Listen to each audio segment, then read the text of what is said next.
1,500,000,000 تومان، اونم برای تاریخ ایران. ارزش این تابلو فرش خیلی بیشتر از این مبلغ است. با هم ببینیم گوشه‌هایی از این شاهکار هنری رو که 2 سال و نیم بافتش زمان برده.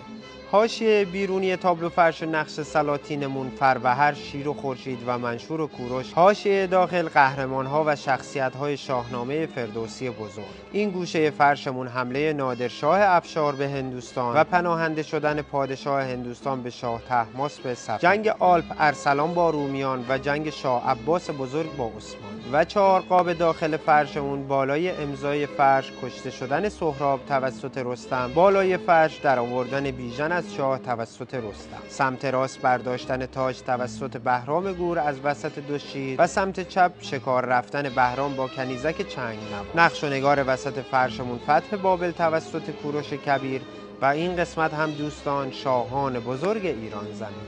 تأکید میکنم که ما برای تمام نقاط دنیا امکان ارسال داریم. روزتون خوش.